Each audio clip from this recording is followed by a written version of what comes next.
Sentada en mi salón vacío, observando las fotos familiares que ahora parecen de desconocidos, aún me cuesta procesar cómo mi vida se desmoronó en apenas un mes. Mis propios padres firmaron la sentencia de mi hija de 8 años solo para financiar el capricho de mi hermana, sin sospechar que mi prometido guardaba un secreto que los borrará de nuestro mundo para siempre. Todo comenzó hace 3 semanas en el Hospital Puerta de Hierro de Madrid. Los especialistas confirmaron que el tumor en la columna de Elena, mi pequeña de 8 años, crecía más rápido de lo previsto. Los tratamientos convencionales fallaron y la única esperanza era una cirugía de urgencia valorada en 135.000 euros. Como responsable de marketing en una pequeña agencia, esa cifra era inalcanzable para mí. Mi prometido, Mateo, siempre nos había apoyado con los gastos diarios, pero él siempre fue tan modesto que nunca le pregunté cuánto dinero tenía realmente en el banco. El seguro médico rechazó la operación 2 veces, tildándola de procedimiento electivo, como si salvar la capacidad de caminar de una niña fuera una operación de estética. Desesperada, con solo 4 semanas para conseguir el dinero, Mateo, siempre extrañamente calmado en las crisis, me sugirió organizar una cena familiar en el restaurante más lujoso de la capital, el Cenador Real, asegurando que allí mis padres nos tomarían en serio. Mis padres, Ricardo y Victoria, siempre han tenido una posición acomodada. Mi padre se jubiló tras una carrera exitosa en inversiones y hace años que pagaron su chalet en las afueras. Sabía que 135.000 euros era una cifra que podían permitirse para salvar a su única nieta. Pero había un obstáculo, mi hermana mayor, Sofía. A sus 36 años, Sofía seguía siendo la niña mimada, y el agujero negro del presupuesto familiar, tras haber malgastado miles de euros en proyectos fallidos y deudas de tarjetas de crédito. Esa noche de martes, cuando llegamos al restaurante, mis padres ya estaban allí con Sofía. Mi padre lucía su Patek Philippe de oro, mientras mi madre presumía de su nuevo bolso de Loewe que se había comprado solo para animarse. Elena apretaba mi mano, luchando contra el dolor de espalda, mientras sus abuelos discutían la carta de vinos. Mateo observaba a mi padre con esa expresión indescifrable que suele tener cuando analiza gráficos financieros. Durante el plato principal, el ambiente se tensó. Sofía empezó a hablar de su idea brillante abrir una boutique de alta costura en la Milla de Oro de Madrid, para lo cual necesitaba un capital inicial masivo. Mis padres la escuchaban con adoración ciega. Fue entonces cuando Mateo me tocó la mano bajo la mesa, era la señal. Con el corazón en la garganta, miré a mi padre a los ojos. Expliqué el diagnóstico de Elena, el plazo de 4 semanas y pedí ayuda en forma de préstamo, ofreciendo nuestra propia casa como garantía. En ese instante un silencio sepulcral cayó sobre la mesa. Sofía dejó su copa de vino lentamente mientras en el rostro de mi padre aparecía esa mirada de cálculo frío que normalmente reservaba para sus rivales de negocios. Mi padre se aclaró la garganta, un sonido que siempre precedía a sus lecciones sobre responsabilidad fiscal, y ni siquiera miró a Elena cuando empezó a hablar. Me dijo que aunque él y mi madre estaban profundamente preocupados, esa misma tarde habían firmado un compromiso legal con Sofía para entregarle 180.000 euros destinados al alquiler y las existencias de su nueva boutique. Me quedé allí sintiendo cómo la sangre se me helaba, escuchando a mi propio padre explicar que el capital es un recurso finito. Sugirió que como yo tenía un trabajo estable y a Mateo, estaba en mejor posición para buscar financiación tradicional o investigar ayudas públicas que había visto en el telediario. Sofía ni siquiera tuvo la decencia de apartar la vista, tomó otro bocado de su lubina y añadió que no era justo que yo soltara este drama médico la noche en que ella celebraba su gran oportunidad. Dijo que yo siempre encontraba la forma de ser el centro de atención y que la cirugía de Elena era algo para lo que unos padres responsables deberían haber estado preparados con un mejor seguro o un fondo de emergencia. Miré a mi madre, Victoria, esperando algún instinto maternal, pero ella solo se ajustó su bolso de Loewe y acarició la mano de Sofía, diciéndome que debíamos entender que esta era la última oportunidad real de mi hermana para encauzar su vida. Según ella, yo tenía a Mateo y una vida organizada, mientras que Sofía era quien estaba en riesgo de quedarse atrás. Mateo no dijo ni una palabra, pero noté que observaba a mi padre con un interés clínico, casi como un científico estudiando un espécimen bajo el microscopio. Al día siguiente la realidad me golpeó como una losa. Pasé horas al teléfono con bancos en la Gran Vía, pero mi nivel de endeudamiento era demasiado alto para un préstamo personal de esa magnitud. Llamé a mi padre una última vez, pensando que la luz del día habría despertado su conciencia, pero fue aún más cortante. Me dijo que ya había transferido los fondos a la cuenta de la empresa de Sofía, y que no traicionaría su confianza, retirando el dinero. Tuvo el descaro de sugerir que vendiera mi coche o pidiera el dinero a la familia de Mateo, sabiendo que los padres de él eran maestros jubilados que vivían con una pensión mínima en un pequeño pueblo de Extremadura. Para el final de la primera semana, Elena confesó que ya no sentía los dedos del pie izquierdo. El médico nos advirtió que la ventana de éxito se cerraba. Pasé las noches en el suelo de su habitación observándola dormir, sintiendo un resentimiento tan puro que no creía que el corazón humano pudiera albergar. Empecé a documentarlo todo, cada negativa, cada mensaje frío de mi madre preguntando si podía ayudar a Sofía a elegir muebles chic para la boutique, y cada post de mi hermana en Instagram sobre su nuevo comienzo. Mientras tanto, Mateo pasaba las noches en su despacho hasta las 4 de la mañana. Cuando me asomaba, lo veía revisando documentos legales complejos que no parecían facturas domésticas. Me decía que no me preocupara, que estaba recolocando algunas cosas, pero era tan vago que empecé a temer que estuviera haciendo algo ilegal para salvar a nuestra hija. Una tarde lo vi salir de un bufete de abogados en el Paseo de la Castellana especializado en litigios corporativos de alto nivel, lo cual no tenía sentido para un analista de nivel medio. Cuando lo confronté esa noche me sentó con una taza de té y me confesó que había mantenido el perfil bajo porque quería que construyéramos una vida basada en quienes somos, no en lo que tenemos. Me dijo, Sara, tus padres no eligieron una tienda sobre Elena, eligieron una fantasía sobre una vida. Ahora van a aprender qué sucede cuando haces una mala inversión. No entendí sus palabras entonces, pero su mirada era tan fría que me dio escalofríos. Me reveló que ya había conseguido el dinero y que Elena sería operada en 10 días en una clínica privada de Barcelona que no dependía de autorizaciones de seguros. Pero me hizo prometer una cosa, no decirles nada a mis padres. Quería que creyeran que seguíamos hundidos y desesperados, para ver hasta dónde llegaría su egoísmo antes de quitarles el suelo bajo los pies. Al entrar en la segunda semana, la tensión era asfixiante. Tuve que fingir ante mi madre mientras ella se quejaba del estrés de la inauguración de Sofía. Mis padres incluso nos invitaron a una fiesta de prelanzamiento en la boutique, esperando que celebráramos el éxito de mi hermana mientras mi hija perdía la capacidad de caminar. Mateo insistió en que fuéramos. Dijo que era importante que todos nos vieran allí, una última vez. La noche de la fiesta de prelanzamiento de Sofía se sintió como caminar por un campo de minas. La boutique se llamaba Aura, situada en pleno barrio de Salamanca, donde el alquiler mensual habría pagado un año de consultas de Elena. El interior era una exhibición obscena de mármol blanco y accesorios bañados en oro. Llegamos tarde porque Elena tuvo una pequeña crisis en el coche, apenas unos segundos en los que sus ojos se pusieron en blanco y sus manos temblaron. Quise ir al hospital, pero Mateo me miró a los ojos y me dijo que debíamos mostrarles exactamente qué estaban sacrificando. Entramos con Elena en silla de ruedas, ya que no podía sostenerse en pie más de un minuto. El silencio sepulcral que inundó la sala al vernos fue el único momento de honestidad de toda la noche.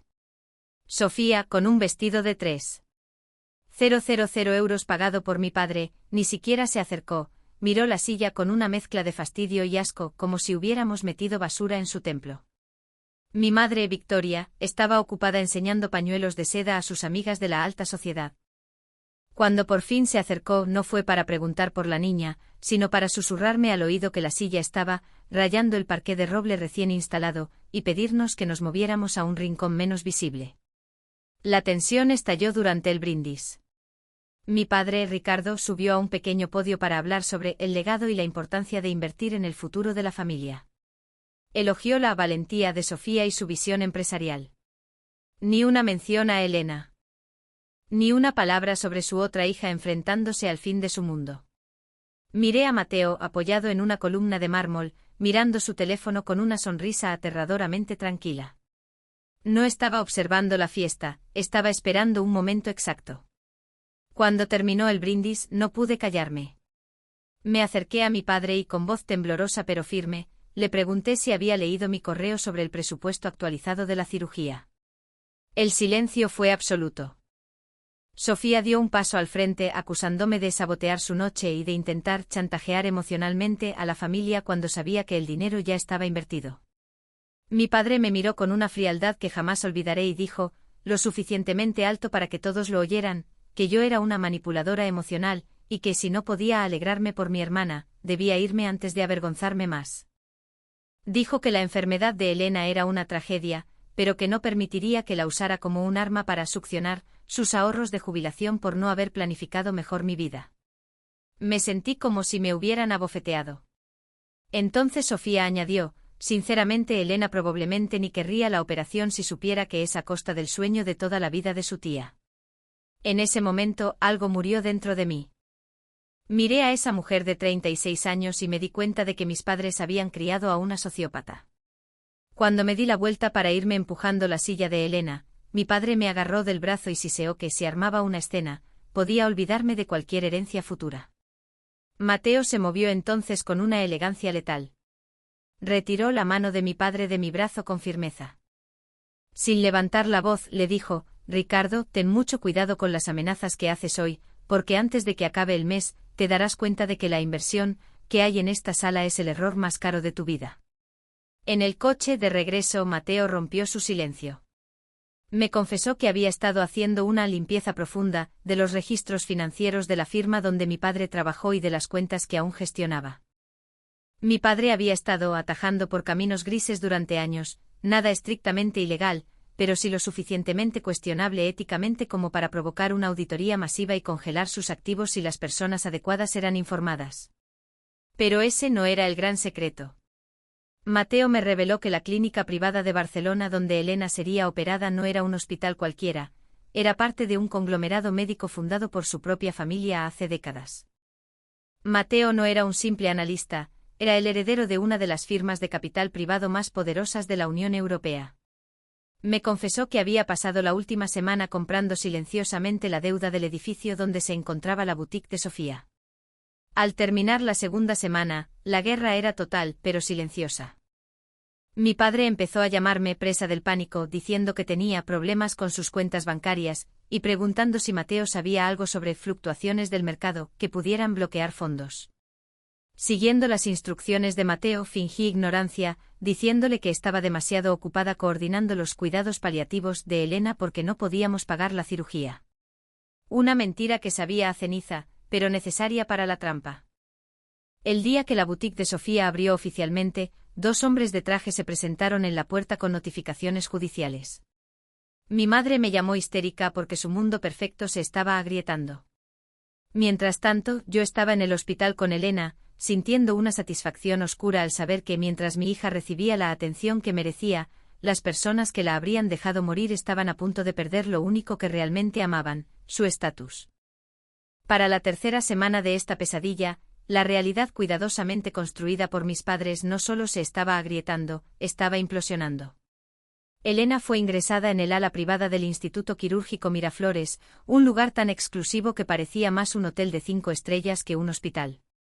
El contraste entre la eficiencia silenciosa de la clínica y los gritos histéricos de mi madre por teléfono me provocaba una migraña constante. Mateo había abandonado por completo su papel de chico tranquilo de finanzas, y ahora operaba con una precisión gélida, rodeado de abogados que le hablaban con una reverencia que dejaba claro quién era el jefe. El giro definitivo ocurrió un martes por la tarde, 8 días antes de la operación. Mi padre apareció en el hospital con un aspecto deplorable, su traje de sastre arrugado y el rostro de un tono gris ceniza. No vino a ver a Elena. Ni siquiera preguntó en qué habitación estaba. Me acorraló junto a las máquinas de café y empezó a divagar sobre un malentendido con sus cuentas en el extranjero y una adquisición agresiva del local de la calle Serrano donde estaba la boutique de Sofía. Me dijo que el nuevo propietario había enviado una orden de desahucio inmediata por una cláusula de falta de solvencia moral y que el banco había bloqueado sus líneas de crédito. Entonces, sin una pizca de ironía, me pidió que convenciera a Mateo para que le diera un préstamo puente. Quería usar el dinero que supuestamente nos sobraba para salvar el negocio fracasado de Sofía. Me quedé allí mirando al hombre que llamó parásito a su nieta, y entonces soltó la verdadera bomba. Confesó que no solo había usado sus ahorros, sino que había liquidado el fondo de inversión que mi abuela había dejado para los estudios futuros de Elena. Como administrador único, había tomado prestados casi 75.000 euros, convencido de que los devolvería cuando la boutique diera beneficios. Ahora que la tienda cerraba, ese dinero, el futuro de mi hija, se había esfumado entre suelos de mármol y bufandas de seda. Mi padre no solo pedía dinero, ofrecía un trato. Si yo usaba los contactos de Mateo para limpiar sus irregularidades legales, él se comprometía a devolver el dinero del fondo de Elena en los próximos 10 años. Estaba usando el robo que él mismo cometió como moneda de cambio para salvar el proyecto de vanidad de mi hermana, quien, por cierto, estaba en un spa en Marbella intentando desestresarse mientras la familia se hundía. Sentí una punzada de lástima por él al verlo tan acabado, pero recordé la cara de Elena cuando no podía sentir sus pies y esa lástima se convirtió en un silencio sepulcral. Cuando le conté a Mateo lo del fondo robado, ni siquiera se inmutó. Se reclinó en su silla y me reveló que la empresa que había comprado el edificio de Sofía era suya, él mismo había autorizado el desahucio. Había estado rastreando los movimientos de mi padre durante meses y solo esperaba a que Ricardo tuviera que confesarlo por su propia boca. Mateo me dio entonces una elección que no esperaba: podía proceder con la destrucción legal total de mi padre, que terminaría en cárcel por apropiación indebida y bancarrota total, o podía arreglar los registros y dejar que se quedaran con su casa, a condición de que firmaran un documento de alejamiento permanente. Pasé las siguientes 24 horas en parálisis mental. Mi madre no dejaba de enviarme mensajes de voz cada vez más abusivos, acusándome de poner a mi marido en contra de la familia, y diciendo que tendría las manos manchadas de sangre si a mi padre le daba un infarto por el estrés. Tuvo la audacia de decir que la cirugía de Elena era un lujo, mientras que su supervivencia financiera era una necesidad. Esa grabación fue lo que finalmente inclinó la balanza. El día antes de la cirugía, me reuní con mi padre por última vez en el aparcamiento del hospital. Le entregué una carpeta que no contenía un préstamo, sino una confesión completa de su robo y una renuncia voluntaria a cualquier contacto futuro, junto con la notificación de que la auditoría de su antigua firma sería entregada a la fiscalía a la mañana siguiente. Le di 12 horas para decidir: firmar y aceptar una quiebra silenciosa o enfrentarse a Mateo en un tribunal donde lo perdería todo, incluida su libertad. Me miró con un odio tan puro que comprendí que nunca hubo amor allí, solo la apariencia de este mientras las cosas le iban bien. El giro que no vi venir fue la reacción de Sofía. Cuando supo que la boutique estaba perdida, no lloró por su negocio. Llamó a Mateo e intentó coquetear con él por teléfono, ofreciéndose a hacer entrar en razón a nuestros padres si él le ponía un ático en el centro de Madrid. Creía que todos tenían un precio, sin saber que Mateo ya se había encargado de que ninguna inmobiliaria o banco de prestigio en todo el país volviera a aceptar su nombre. Todo estaba listo para el colapso final. Mientras las enfermeras sedaban a Elena para la operación, me di cuenta de que cuando mi hija despertara, ya no tendría abuelos ni tía. Solo nos tendría a nosotros, sobre las cenizas de una familia que prefirió el dinero a su vida. El día de la cirugía fueron las 14 horas más largas de mi vida. El mundo exterior al Instituto Miraflores dejó de existir y mi universo se redujo al tic-tac del reloj de pared y al zumbido de la cafetera. Mateo estuvo a mi lado todo el tiempo con su portátil cerrado y por primera vez en 3 años, vi vulnerabilidad en sus ojos mientras la luz de quirófano en uso permanecía encendida. Mientras los mejores neurocirujanos del país reconstruían la columna de mi hija, mi padre estaba sentado en un despacho sin ventanas al otro lado de la ciudad, dándose cuenta de que los documentos que le entregué no eran un farol, sino el mapa de su propio suicidio social. Al mediodía recibí un mensaje de mi madre: espero que estés feliz por lo que le has hecho a esta familia. No respondí. La palabra familia ya no significaba nada, era solo una etiqueta biográfica para personas que preferían ver a una niña paralítica antes que perder su estatus en el club de campo. Cuando el cirujano jefe salió agotado pero satisfecho, y nos dijo que el tumor había sido extirpado sin dañar los nervios, sentí un entumecimiento extraño. La guerra de un mes había terminado y habíamos ganado. Elena necesitaría meses de rehabilitación, pero volvería a caminar. Gracias a la financiación espontánea, usaron un injerto sintético de última generación, una tecnología que mi padre había calificado de despilfarro hacía solo 2 semanas. Mientras velaba el sueño de Elena en reanimación, recibí una notificación: se había iniciado la transferencia legal del chalet de mis padres. Mateo había jugado su última carta, entregaban la propiedad para restituir el fondo de Elena y pagar la cirugía, o se enfrentaban a una denuncia ante la Audiencia Nacional por fraude financiero y apropiación indebida. Eligieron la casa, por supuesto. Para personas como Ricardo y Victoria, el miedo a ser vistos con un uniforme de prisión superaba cualquier valor sentimental por el techo bajo el que vivieron. 48 horas después, mis padres estaban cargando sus coches de lujo con la poca ropa de marca y joyas que les quedaban, mudándose a un piso de alquiler de 2 habitaciones en las afueras que Sofía pagó con lo último que le quedaba de su presupuesto de marketing. Vi el final de su antigua vida a través de las cámaras de seguridad que Mateo me mostró, mi padre mirando las paredes vacías de su despacho, mi madre llorando no por su nieta, sino por la pérdida de su vestidor, y Sofía gritándoles a ambos al darse cuenta de que tendría que buscar trabajo en una cadena de tiendas para pagar el alquiler.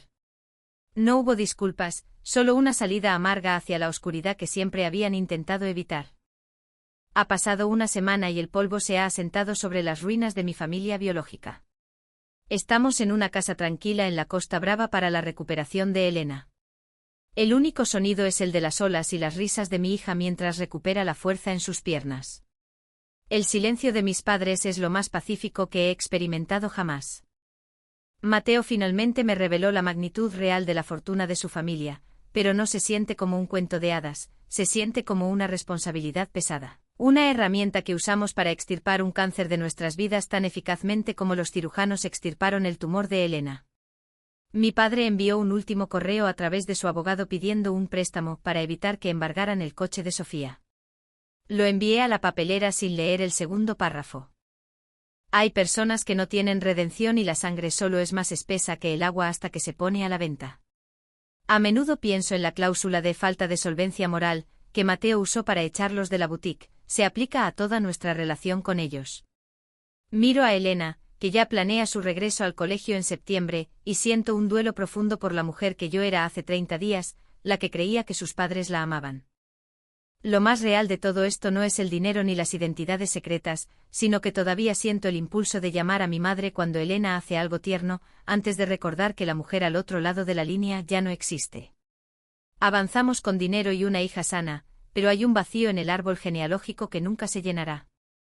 La historia de mi familia terminó el momento en que valoraron un suelo de mármol por encima de un latido. Miro a Mateo leyéndole un libro a Elena en la otra habitación y me pregunto si el amor es siempre así de calculado, o si la única forma de sobrevivir en un mundo de codicia es ser más frío y preciso que quienes intentan romperte. Tenemos todo lo que necesitamos, pero el silencio que llega desde el nuevo y pequeño piso de mis padres es un peso constante, un recordatorio de que lo más caro del mundo no es una cirugía, sino el precio de una conciencia tranquila.